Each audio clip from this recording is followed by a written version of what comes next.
विनीत जोशी अब सुलगते मणिपुर में संकट मोचक की भूमिका निभा रहे हैं। ये तो आप जानते हैं कि मणिपुर में हिंसा, आगजनी जैसी तस्वीरें पिछले कुछ वक्त में देखने को मिली है और अब धीरे धीरे हालात जो है वो काबू में लाने की कोशिश जो है वो की जा रही है राज्य सरकार और केंद्र सरकार की तरफ से। इस बीच सरकार ने अपने नुमाइंदे को मणिपुर में चीफ सेक्रेटरी बनाकर भेजा है और ताकि खराब हालातों से निपटा जा सके। लेकिन मणिपुर हिंसा में दूत बनकर जाने वाले ये आईएएस ऑफिसर आखिर हैं कौन और मणिपुर सरकार केंद्र को आखिर विनीत जोशी, आईएएस विनीत जोशी पर इतना भरोसा आखिर क्यों है? बता दें कि जोशी अब तक सेंट्रल डेप्यूटेशन पर थे, शिक्षा मंत्रालय के हायर एजुकेशन डिपार्टमेंट में एडिशनल सेक्रेटरी थे, लेकिन अब उन्हें पेरेंट कैडर यानी कि मणिपुर उन्हें वापस भेज दिया गया है। अब ये पेरेंट कैडर से काफी कुछ समझ आता है। दरअसल 1992 में मणिपुर कैडर से आईएएस अफसर बनने वाले विनीत जोशी मणिपुर के मामलों के जानकार माने जाते हैं और ऐसे में जब समुदायों की मणिपुर में टक्कर हो रही है, एक ऐसा ऑफिसर जिसे राज्य की समझ है, जिसे मणिपुर की और वहां के लोगों की नब्ज पता है, उससे बेहतर सरकार की नजर में और कौन हो सकता है। इसीलिए विनीत जोशी को खास तौर पर इस काम के लिए चुना गया। यानी आप ये सोचिए कि विनीत जोशी एनटीए जैसी बड़ी एजेंसी के पद पर बैठे हुए थे, अच्छा खासा रोल उनके हाथ में था, शिक्षा में वो पिछले सालों में काम कर चुके थे, उनकी इस तरह की छवि बन चुकी थी। लेकिन जब बात आई मणिपुर में इस तरह के संकट की तो संकट मोचक के तौर पर विनीत जोशी को चुना जाता है, क्योंकि नब्ज समझते हैं मणिपुर की। और यहाँ सिर्फ समझ की बात नहीं है, आप ये भी जान लीजिए कि विनीत जोशी ने मणिपुर में युवा मामले और खेल विभाग से अपनी सेवा की शुरुआत की थी। 1999 में उन्हें युवा मामले और खेल मंत्रालय के निजी सचिव की जिम्मेदारी दी गई। फिर साल 2000 से 2001 तक विनीत जोशी सचिव रहे ministry of food processing industries के, यानी राज्य में अलग अलग मंत्रालयों में उनकी छाप थी, उनकी भूमिका रही। इसके अलावा उनके करियर और काम की बात कर लें तो हाल में वो एनटीए यानी कि नेशनल टेस्टिंग एजेंसी के डीजी डायरेक्टर जनरल रहे, यानी इस एजेंसी के कर्ता धर्ता वो रहे। और एनटीए देश की वो संस्था है जो कि देश में हायर एजुकेशन इंस्टीट्यूशंस में एडमिशंस के लिए एंट्रेंस एग्जाम कराती है, जैसे कि जेई और नीट वगैरह वगैरह।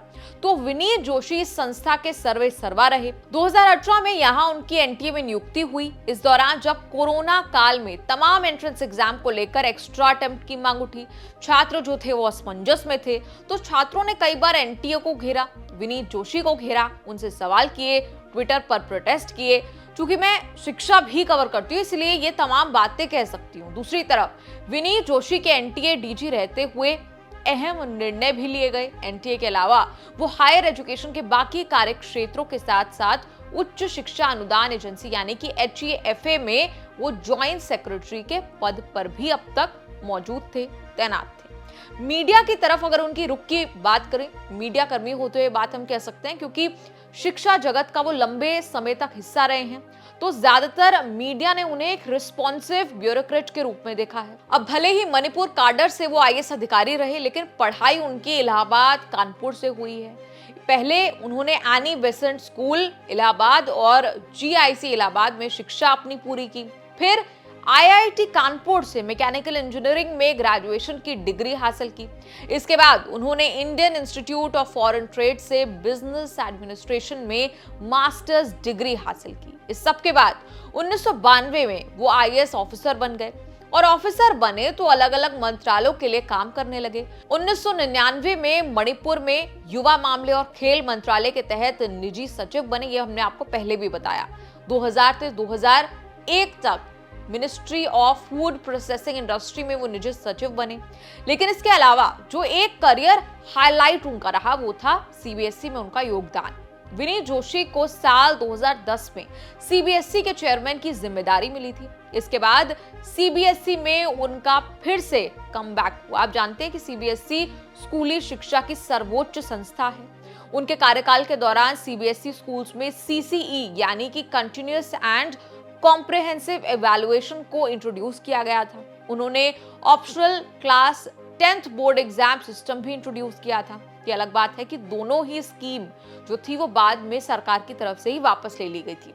अब उनके पास मणिपुर जैसा बड़ा जिम्मा है, क्योंकि अपनी जगह यानी कि मणिपुर में उनकी वापसी, उनकी एंट्री हो गई है एक बार फिर से, जहां समुदायों की हिंसा में अब तक 54 से ज्यादा लोगों की मौत बताई जा चुकी है। केंद्र की तरफ से भी मदद की जा रही है। हालात कुछ बेहतर होते बताए जा रहे हैं फिलहाल, लेकिन इनके जाने के बाद यानी कि आईएएस विनीत जोशी के जाने के बाद क्या कुछ वहां बदलेगा ये देखने को मिलेगा। लेकिन हम भी यही चाहते हैं कि मणिपुर में फिर से नॉर्मलसी आए, स्थिरता आए और बेहतर भविष्य की हम कामना करते हैं मणिपुर के लोगों के लिए। आपका इस विषय पर क्या कहना है आप कमेंट्स में लिखकर जरूर बताएं और देखते रहिए न्यूज़ तक।